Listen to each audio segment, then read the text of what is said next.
Ellas, Mariana Rodríguez Risco, ingeniera civil de la Universidad de Ciencias y Tecnología de Missouri, con un MBA en Boston University. Ella es cofundadora de la Universidad Peruana de Ciencias Aplicadas, la Universidad Privada del Norte, Cibertec e Instituto Tecnológico del Norte, ITN. Recuerden la red Loret. Es emprendedora y gestora educativa, presidenta de Empresarios por la Educación, directora de Empresarios por la Integridad y de Capitalismo Consciente Perú.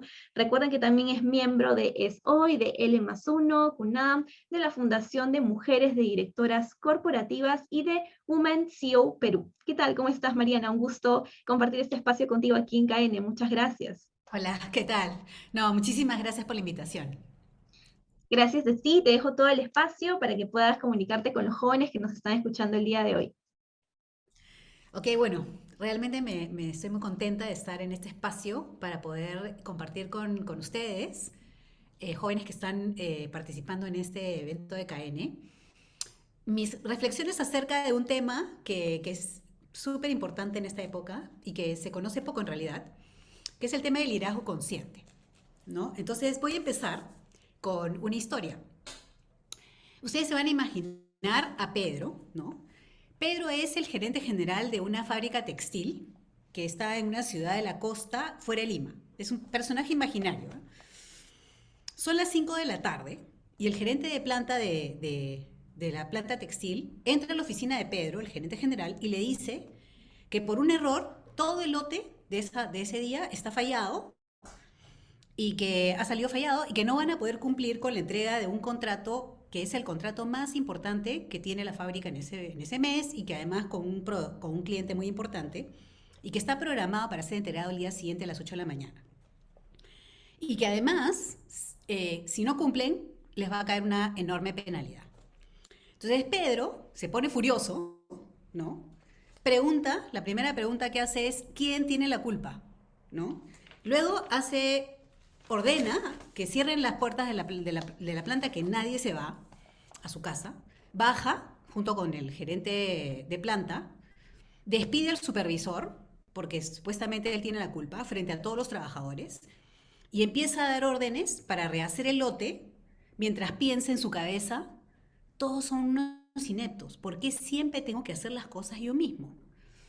Llama a su gerente comercial y le dice que le diga al cliente alguna excusa, ¿no? Porque no quieren pagar la penalidad, que le diga, por ejemplo, que el transportista falló, que no llegó, y que vea qué hace para salirse de la penalidad, que hable con el abogado para ver cómo hacen para mirar el contrato y ver de qué manera no cargan con esa mensalidad, con esa penalidad. Le comienza a subir la presión, ¿no? Pero a pesar de eso, se queda dando vueltas por la fábrica para chequear a los trabajadores, ¿no? Mientras se toma 50.000 tazas de café durante la noche y se fuma varias cajetillas de cigarrillos.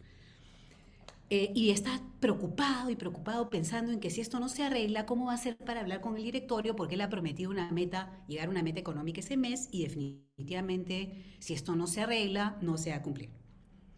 Pasa toda la noche, los operarios al día siguiente están agotados, exhaustos, muertos de miedo, porque está el gerente dando vueltas, han visto que han despedido al pobre supervisor y todo, entonces realmente, luego cuando con la historia continúe va a haber fallas en esta entrega también.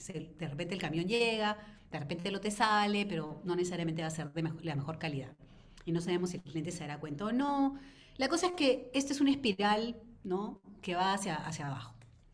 Ahora, vamos a cambiar a Pedro por Juan. Juan es el gerente de la planta textil. Es igual, la misma planta, pero ahora es Juan.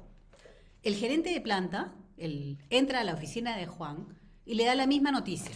¿Ok? Lo mismo. Empezamos de nuevo. Pero esta vez, este Juan lo que hace es respirar hondo, se calma porque sabe que es un problemón el que está enfrentando. Primero se calma y le dice al gerente que todo el equipo gerencial venga, todo el equipo directivo de la planta venga, ¿no?, a su oficina y se sientan a entender cuál es el problema, no sé en qué situación están y a tratar de buscar soluciones en conjunto.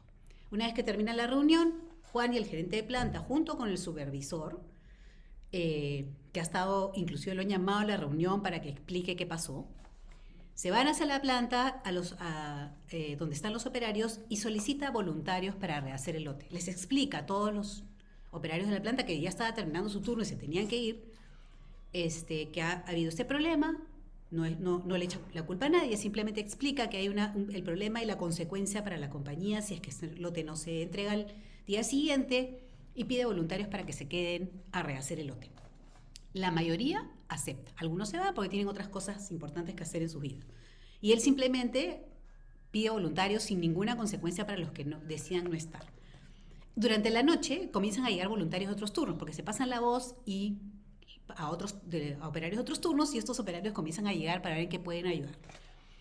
El gerente comercial, por su propia cuenta y porque ha estado en la reunión, se pone al teléfono con el cliente y le dice que han tenido un problema, le dice la verdad. Y empieza a trabajar constructivamente maneras de ver cómo pueden arreglar la situación. Y en esa conversación, ya que tienen mucha confianza porque han cumplido, siempre han sido muy cumplidos, logra que el cliente le diga que no hay problema, que le pueden entregar el 50% del lote a las 8 de la mañana y que la otra parte se la pueden entregar después y no va a haber penalidad. Mientras tanto, Juan, ¿no?, que es el gerente general, se ha quedado en la planta y se ponía en la línea de producción a empacar junto a los operarios. O sea, para ayudar, se remanga y empieza a hacer los empaques, se pone al final de la línea y a hacer los empaques. Y comienzan a llegar, y además pide refrigerio para todos los operarios, porque para todos los voluntarios que se han quedado toda la noche.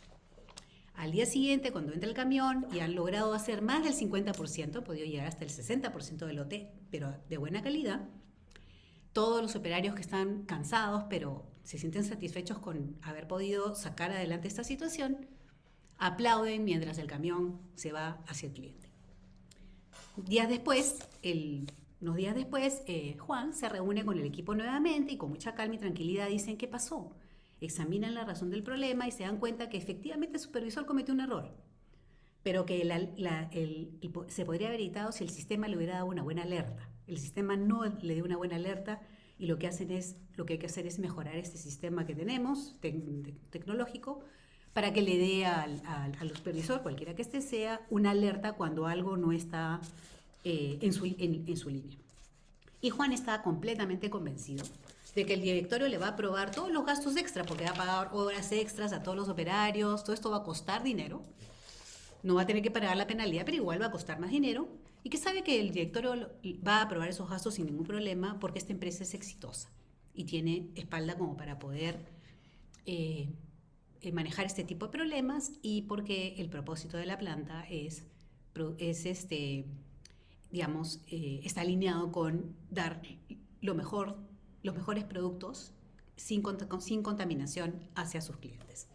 Entonces acá les acabo de dar 2 ejemplos, ¿no? Y pueden compararlos. Yo sé que de repente hasta les puede parecer un poquito ideales o extremos, pero pueden ver que hay una diferencia. Solo uno de ellos es un líder consciente. Y voy a aterrizar qué cosa es liderazgo consciente, ¿no? En este caso, usando este caso. Y les voy a mencionar 2 temas acerca del liderazgo consciente para que puedan aterrizar el concepto, ¿no? Lo primero es que el liderazgo consciente básicamente es una forma de ser, es una forma de comportarse en el mundo, es algo que nace de la persona, ¿ok? No es que uno nazca consciente, no es que le hacen bebitos conscientes y tienen un talento para ser conscientes, no, o otros que no. Es una cosa que se construye, pero que termina siendo una forma de ser y de presentarse ante el mundo, una forma que se refleja en el comportamiento en todas las esferas de vida de la persona o del líder. Uno puede reconocer un líder consciente por ciertas características. Por ejemplo, es una persona que es normalmente muy ecuánime, rara vez pierde los papeles, es reflexivo, es decir, piensa antes de hablar, generalmente lo que dice hace sentido a las personas. Se reconoce un líder consciente además porque inspira confianza. La gente le cree, ¿no? A pesar de que, digamos, incluso cuando tiene que traer malas noticias, inspira confianza y las personas y la gente que trabaja con él le creen que lo que está diciendo es la verdad, o es la verdad que él conoce, ¿no? Es transparente y es coherente en todas sus acciones. Y cuando se equivoca lo reconoce. Y acepta el error en los demás, digamos, mira el error como una oportunidad de aprendizaje. Toma decisiones basadas en valores, ¿no? Y es empático y es humilde. La segunda cosa que les quiero decir acerca del liderazgo consciente es que el líder consciente ejerce una enorme influencia en donde está. A ver, en la planta, en la empresa, el líder consciente en una organización, una empresa, ejerce una enorme influencia positiva. Y eso se ve, y eso es porque lidera basado en propósito, busca que la organización que lidera, la empresa que lidera tenga un propósito claro, conocido por todos, y no está basado únicamente en resultados económicos, ¿no? Digamos, solamente en los resultados económicos o en las utilidades. Toma sus decisiones tomando en cuenta todos los grupos de interés, todos los stakeholders, a los empleados, a los clientes, a la comunidad, a los proveedores, al planeta, ¿no? Al medio ambiente. Todas las decisiones que toma equilibran, buscan un equilibrio entre todos estos grupos de interés. A veces que son a veces intereses encontrados. Y eso a veces no siempre deja a todo el mundo contento. Pero todas las decisiones están pensadas tomando en cuenta cuál va a ser el impacto con cada uno de estos stakeholders, incluidos los inversionistas, por supuesto. Promueve una cultura dentro de la empresa que está basada justamente en su propio carácter, esa sólida base en valores, y crea un ambiente donde los colaboradores se sienten seguros y están en un entorno que les permite crecer en todo su potencial, dar lo máximo de su propio potencial. Y finalmente, los líderes en el liderazgo consciente, y esto es una evidencia que se está construyendo todavía, no hay estudios muy sólidos, pero ya lo suficientes como para darse cuenta que las empresas lideradas por gerentes generales o líderes en general conscientes producen mejores resultados económicos en el largo plazo. En el corto plazo no necesariamente, porque hay muchas maneras de conseguir resultados en el corto plazo. Pero las empresas las empresas conscientes, que normalmente son lideradas por gerentes generales conscientes, son empresas que tienen mayor rentabilidad en el largo plazo en términos no solamente económicos, sino también sociales y medioambientales. Y además, en esta pandemia, por ejemplo, y eso yo he sido testigo de, digamos, un poco de casos sobre la pandemia, en donde las empresas conscientes, las que lideran con que tienen este tipo de líderes, han sido más resilientes, es decir, han podido sobrevivir, superar y hasta ser exitosas a pesar de los problemas que trajo la pandemia a todo el sector empresarial. Entonces, efectivamente, me gustaría pensar que todos aspiran a ser líderes conscientes, pero la gran pregunta es, ¿hay que esperar a ser el gerente general de una planta o de una empresa o a ser un líder, digamos, con mucha gente a cargo para ser un líder consciente? Y la verdad es que no, porque el liderazgo consciente se puede empezar a construir y se debe empezar a construir desde que uno tiene uso de razón en realidad, pero más que nada desde que uno es un joven que está pensando en el futuro como ustedes. Y les voy a dar 3 recomendaciones para que ustedes puedan pensar en cómo pueden empezar desde ahora a construir un liderazgo que tenga esas características, ¿ok? La primera recomendación es que desde hoy no solamente le den importancia a todo aquello que aprenden, que es el mundo exterior. Yo sé que ustedes están aquí justamente porque son jóvenes curiosos. Quieren conocer el mundo en el que viven, están interesados en participar y además están adquiriendo muchísimos conocimientos, muchas habilidades, muchas competencias. Pero la mayoría de esas competencias o habilidades pueden ser externas, es decir, no están necesariamente construyendo el carácter ni la persona. Y eso es lo que quiero destacar. O sea, la primera recomendación es que le pongan tanta importancia como le ponen a desarrollarse este mundo, en el mundo externo, a desarrollarse en el mundo interno, es decir, a conocerse a sí mismos. Cuando me preguntan cuál es el primer consejo que le doy a un chico que quiere emprender o que estén justamente despegando en su mundo profesional, siempre digo, conócete a ti mismo. Trabaja en tu autoconocimiento. Y la pregunta es, en ese caso, cuando quieres trabajar, ¿cuál es la pregunta que tienes que hacerte? ¿Quién soy? ¿Quién soy yo? Aparte de los roles, de las identidades, ¿no? Yo puedo describirme, acá soy una mujer, ¿no? Limeña, ingeniero civil. O sea, hay identidades que uno puede tener. También roles, es decir, estoy desempeñando un rol ahorita, estoy de expositora en este evento. Y tengo otros roles, muchos roles. Puedo ser esposa, puedo ser amiga, puedo ser madre, etc. Y tengo tribus, es decir, me muevo en ciertos círculos, son mis tribus. Bueno, cada uno, digamos, debería hacer un inventario de cuáles son esas identidades que yo tengo, cuáles son esos roles que desempeño en mi vida, eh, y a qué tribus pertenezco. Porque, aunque no lo crean, corren el peligro de identificarse con cualquiera de estos. Y esa no es quienes ustedes son. No son ni sus roles, ni sus identidades, ni sus tribus. Pero el identificarse con esas identidades, roles y tribus tiene mucho impacto en lo que ustedes hacen en el mundo, lo que creen que pueden hacer en el mundo. Por lo tanto, hay que ir más allá de eso y preguntarse quién soy yo realmente. ¿Quién es este ser consciente del mundo en el que vive y consciente de sí mismo, que se pregunta cuáles son mis valores? ¿En qué creo yo realmente? ¿Cuáles son mis talentos? ¿Qué cosa es lo que yo adoro hacer? ¿En qué cosas me apasiona? ¿No? Realmente a mí. ¿Cuáles son mis paltas? Todos tenemos paltas, todos tenemos condicionamientos, todos hemos tenido problemas y cargamos un bulto de paltas y de traumas y de problemas. Eso es normal, eso es parte del ser humano. El problema no es no tenerlos. El problema es cuando te das cuenta que los tienes y condicionan tu forma de comportarte y tu forma de ser. Tienes que ser consciente y decir, bueno, ¿cuáles son las paltas que yo tengo? ¿Cómo las reconozco cuando afectan la forma en que yo me presento en el mundo? Y finalmente ese quién soy es para poder siempre ser auténtico en todo lo que hago, porque el líder consciente, una de sus primeras características es, y ustedes cuando lo vean se dan cuenta o lo sienten, esta es una persona auténtica. Es lo que es. Se muestra tal cual es. Y esa autenticidad es muy importante de construir. Y ese quién soy te permite también abrir los ojos, es decir, ¿quién soy yo en este mundo?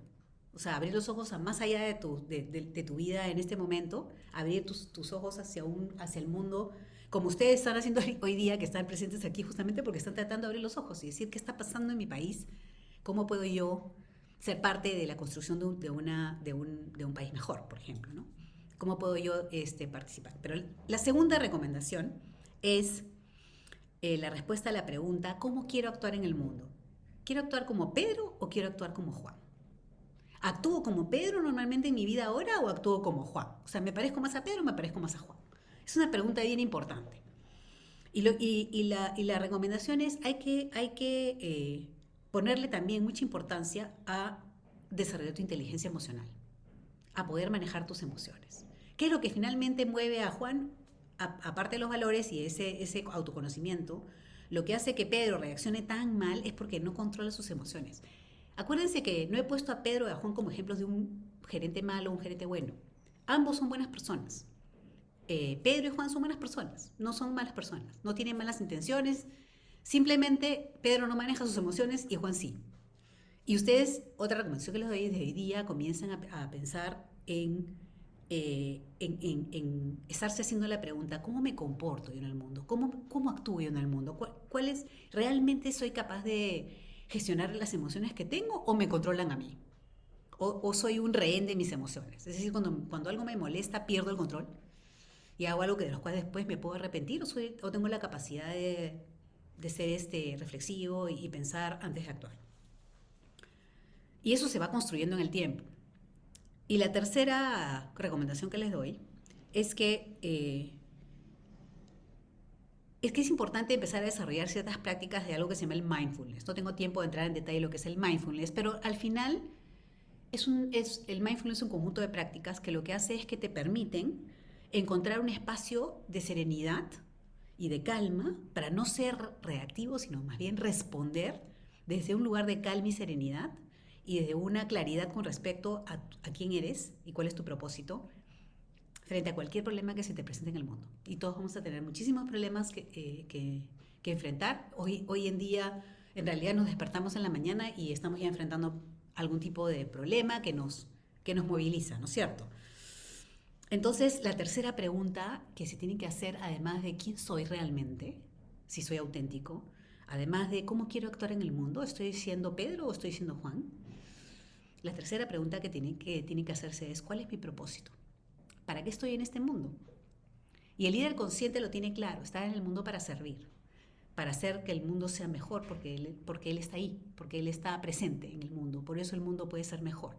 Y se siente que tiene la capacidad para hacer algo al respecto, es decir, no es la persona que está todo el día quejándose, qué barbaridad, porque alguien no hace algo. El líder consciente, y es algo que ustedes pueden construir desde ahora, sabe que su propósito es, que tiene un propósito en el mundo, cada uno escoge el suyo, pues las causas de cada uno pueden ser distintas, pero creen que desde un espacio de serenidad y calma, con una mente tranquila, donde tus pensamientos no te capturan y te llevan para el futuro o el pasado, sino que estás presente presente en el momento para responder con claridad y serenidad a los problemas que tienes enfrente y que tú escoges resolver. Y la premisa es que, a pesar de que ustedes son jóvenes, espero que sepan que pueden hacer algo al respecto. Siempre se puede hacer algo al respecto. Y la pregunta es cómo mi presencia hoy contribuye a hacer de este un mundo mejor o a aliviar el sufrimiento que puedo ver alrededor mío. Entonces, con eso termino. Les dejo los dejo para la parte de preguntas con esta frase, que es, eh, no se puede esperar liderar a los demás, si quieres ser un líder que tenga influencia y llegar a ser un gerente general, por ejemplo. No puedes esperar liderar a los demás si tú no te lideras a ti mismo. La principal tarea que tienen ustedes, jóvenes, es empezar a liderarse. No es empezar, porque estoy seguro que muchos de ustedes ya lo hacen, sino es seguir construyendo esa capacidad de liderarte a ti mismo para poder ser un buen líder para los demás. Y ahí lo dejo para preguntas. Buenísimo, Mariana. Muchísimas gracias por esa presentación. Me encantó porque con el caso que nos diste al principio podemos relacionar y comprender un poco más tomando el papel, ¿no? Sobre qué es sobre qué es ser realmente un líder, ¿no? A veces las personas confunden ser jefe con ser líder y no es lo mismo, pero una persona sí puede tomar ambos roles. Y sobre todo, como dices, ser un líder consciente, muy inspirador. Bien, vamos a ver si tenemos aquí algunas preguntas. Bueno, aquí hay un comentario, bueno, comentario. Dice, lo que usted nos comenta es similar al líder interno de David Fishman. Bueno, David Fishman David Fishman. claro, es mi socio toda la vida. Yo no se sabe la historia, pero cuando yo salí de la universidad, recién egresada, más o menos la edad que tienen ustedes, yo me gradué de ingeniero civil en el año 80. Y conocí a David Fishman cuando estaba esperando entrar al primer día de mi primer trabajo en la vida en una compañía que se llamaba Nuevo Ingenieros, donde tenía mi primer día de trabajo, recién graduada de ingeniero civil. Resulta que David también venía de otra universidad, nunca nos habíamos visto antes, y él era graduado de otra universidad, también ingeniero civil, y ese día también le tocaba entrar, nos encontramos sentaditos en la recepción. Nos pusimos a conversar y nos hicimos amigos. Y entramos a trabajar a esta compañía, para hacer la historia corta, un año después de esto, estoy hablando del año 1983 más o menos, 2 años después de esto de habernos encontrado ahí y estar trabajando en esta compañía, nos salimos, nos volvimos emprendedores, socios, los dos, y fundamos junto con otra pareja, una pareja de matrimonio, Alfredo Miro Quesada y Chiqui de Miro Quesada, que fundamos el Instituto Cibertec. Y años después, la UPC. Entonces, David, lo conozco muy bien a David porque obviamente ha sido mi socio por más de 30 años. Y una de las cosas que hizo David y que es, digamos, su enorme contribución a todas las organizaciones en las que yo he estado liderando, que son especialmente Cibertec y UPC, su principal contribución es haber traído esa parte espiritual, humana y de trabajo emocional. O sea, él se interesó casi desde que empezamos, y sobre todo en la UPC, él tuvo mucho interés en entender qué hacía que las organizaciones fueran tan exitosas. Y descubrió algo digamos, que para nosotros ha sido digamos, cuando alguien me pregunta cuál es el secreto del éxito de la UPC, siempre digo la gente, la cultura, ¿no es cierto? Y él descubrió que en realidad las organizaciones que tenían personas eh, en un entorno donde se sentían seguras y en un entorno donde podían desarrollar todo su talento, y en una cultura que estuviera súper alineada con una misión que les pareciera a todos trascendente, eh, no tenía pierde, es decir, era lo que había que hacer. Entonces, Y cuando hablo de líder consciente, estoy hablando de las características, cuando David habla de habilidades blandas, acaba de sacar su último libro, Habilidades blandas a la vena. Cuando habla de estas habilidades blandas a la vena, cuando habla del trabajo que tienes que hacer sobre ti mismo, eso es el mindfulness y eso tiene muchísima relación con desarrollarte como un líder consciente. Así que sí, les recomiendo ver las charlas y seguirlo en redes a David porque se ha pasado toda la vida estudiando este tema. Sí, y habla mucho sobre la meditación también. Y dice que es un factor súper importante que él hace día a día, ¿no? Y que lo aplica en su vida también día a día y que le ayuda muchísimo.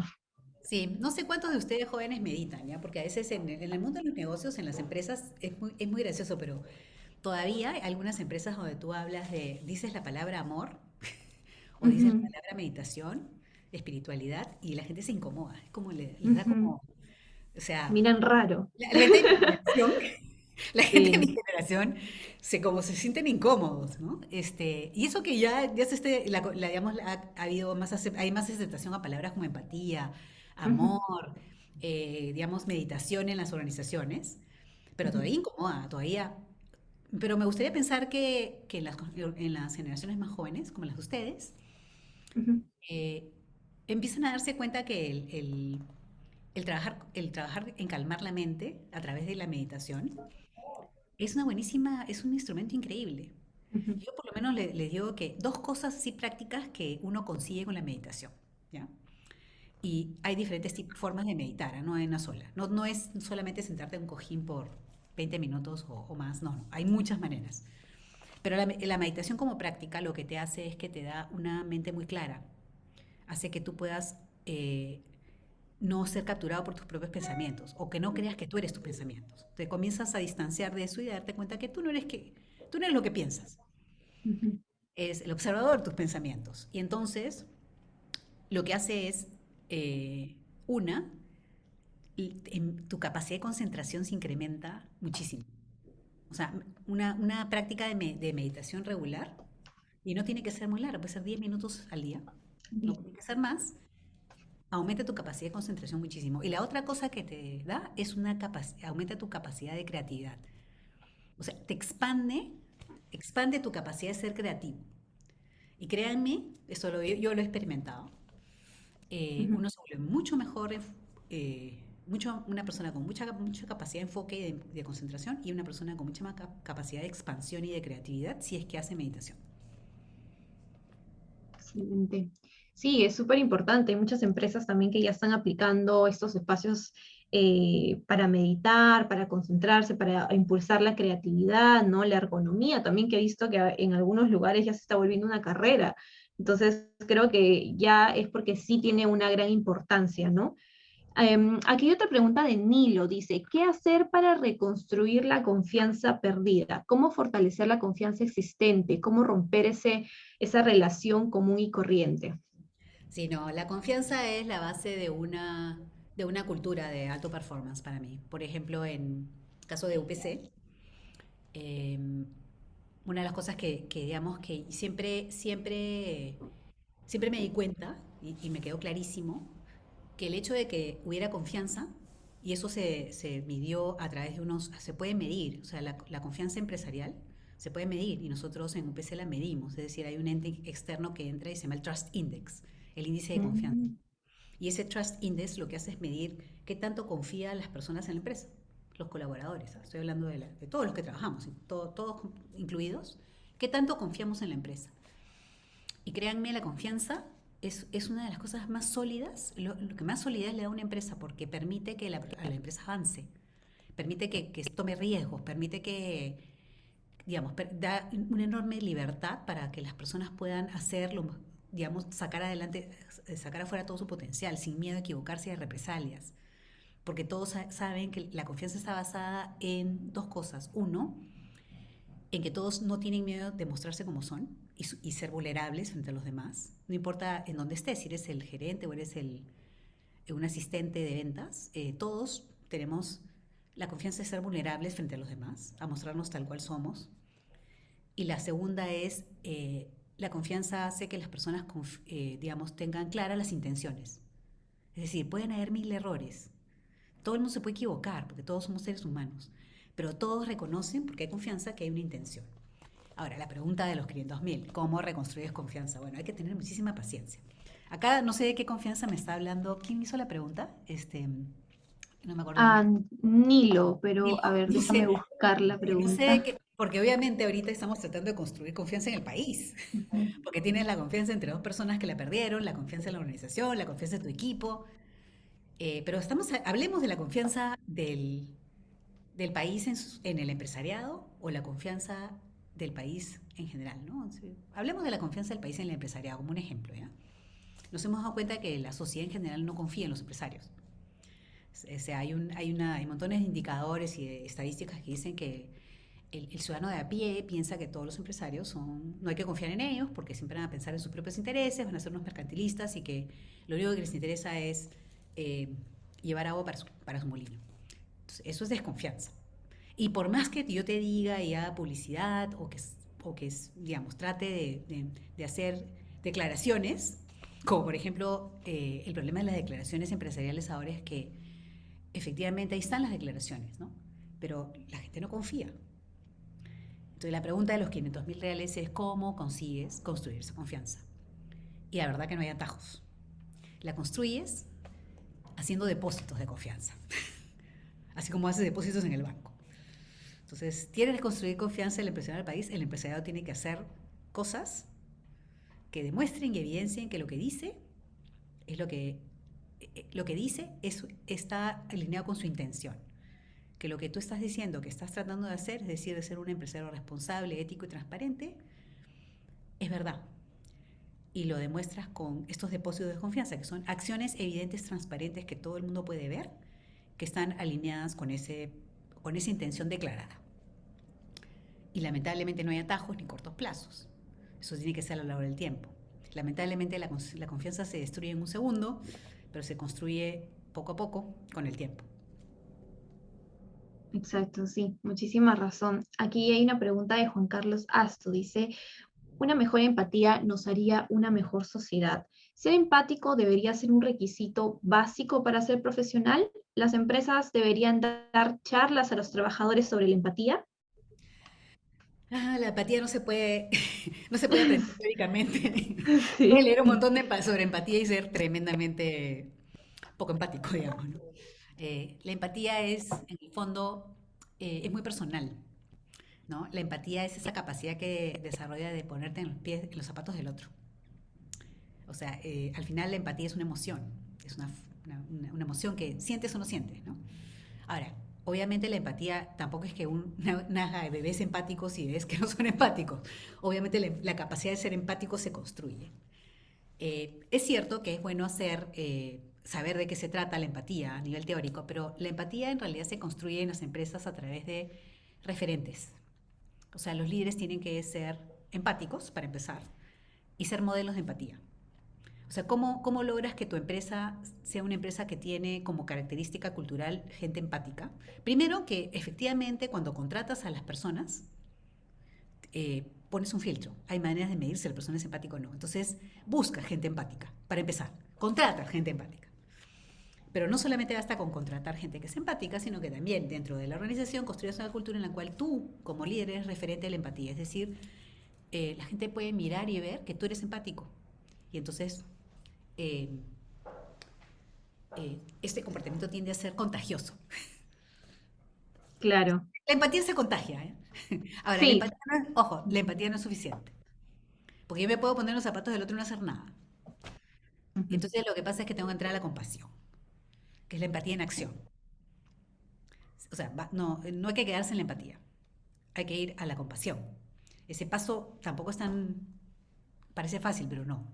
De la Ujú. empatía a la compasión está el momento en que tú decides que vas a actuar, a hacer algo al respecto de ese sufrimiento que estás viendo, aunque sea chiquitito. Creo que también se complementa mucho con la escucha activa, ¿no?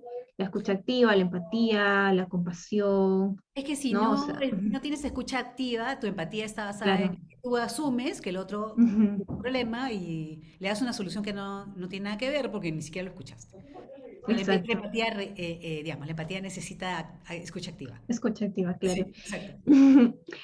Una última pregunta, Mariana. Bueno, acá hay una pregunta chiquita. Dice, ¿la UPC piensa incorporarse al mundo de los eSports? Y sport, no lo sé. Me imagino que si es de sport, si es de deporte, si vamos a tener Deporte educativo, me imagino algo así. tenemos una Ujú, carrera de ciencias del deporte. Ya ujú, tenemos una carrera que es ciencia del deporte que, digamos, estoy asumiendo que así como en las otras carreras, todas las carreras en la UPC estamos viendo cómo ser relevantes en el mundo digital. ¿No es cierto? O sea, la pregunta de en las universidades ahorita es cómo hacer que mis carreras, las carreras que ofrezco, sean relevantes en este nuevo mundo. Porque ujú. algunas podrían desaparecer. Entonces yo sí me imagino al director de la carrera de educación preguntándose ¿y qué va a pasar con el mundo de los deportes en el mundo del post pandemia, ¿no?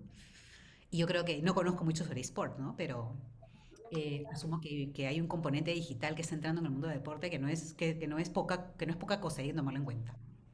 Ujú. Claro, que sería bueno, me imagino que si lo comentan es porque sería bueno de repente pensar en implementarlo, ¿no? Bueno, yo como estudiante anterior de Cibertech y ahora de la UPC también veo que la malla curricular se va adaptando a las tendencias Todo del el tiempo. mercado. Sí. Exacto, entonces me imagino que podría ser una buena opción para la carrera que nos comentas que es de ciencias del deporte, ¿no? Y una última pregunta, ya esta va de parte mía, así es que ya Ok. no hay más preguntas. ¿Cómo podemos empezar aplicando liderazgo en diferentes contextos y al mismo tiempo denotar autoridad, sin que esto perjudique, ¿no? Tanto a mí como líder y a las demás personas, ¿no? Claro. Que son lideradas. Ujú, Mira, hay un concepto antiguo de la autoridad que era el cargo, ¿no? O sea, ujú. me ponen un cargo, ¿no? Me pongo mi chapita y entonces ya puedo ser líder porque me han puesto la chapita. Y la verdad que la autoridad y el liderazgo no hay ninguna correlación entre ellas, ¿no? Me pueden dar una autoridad y para mí, cuando dicen autoridad, ¿qué significa para mí? Compromiso y responsabilidad. A mí no me están dando nada, no me están dando, no me están haciendo ningún favor, no me están dando algo para que yo me sirva de esa autoridad. Lo que me están dando es, oye, eres una autoridad, por lo tanto ahora tienes una enorme responsabilidad de hacerle, de ejercer esa autoridad en beneficio de las personas, ¿no? Y dependiendo del contexto. Entonces, la autoridad, digamos, de per se no. El liderazgo, más bien, ¿cómo puede ser que ejercer un liderazgo y no perder autoridad? Es porque la autoridad la puedes perder efectivamente si una persona piensa que ser líder consciente es ser débil. Porque mucha gente piensa que cuando no gritas, no levantas la voz, ¿no? No despides a unas cuantas personas de vez en cuando, entonces eres una persona débil, ¿no? Mira cómo cambió el... Y si yo soy una persona, ¿no? Y sobre todo si eres mujer, como me pasó a mí, me ha pasado toda la vida, de repente tú dices, oye, entonces no voy a poder tener autoridad porque la gente me va a ver débil, tengo que demostrar fuerza, tengo que demostrar, ¿no? Firmeza. No hay peor cosa que hacer eso. El liderazgo, cuando uno se conoce a sí mismo, sabe cuáles son sus valores, conoce si está seguro, está cómodo en su piel, se siente seguro, no necesita autoridad formal. No la necesitas. La gente te la reconoce. O sea, la gente la reconoce. Y no tienes ni siquiera tienes que anunciarla, ni declararla. Es suficiente con ser auténtico en tu liderazgo. Y los resultados, pues, se ven, ¿no? Claro. Tienes que confiar en eso, sí. Y no caer en eso de que, uy, estoy perdiendo autoridad porque están diciendo que soy una Ujú. persona muy débil, no, entonces me voy a poner fuerte, voy a imitar a los líderes que yo creo que no. No, no funciona, así de simple.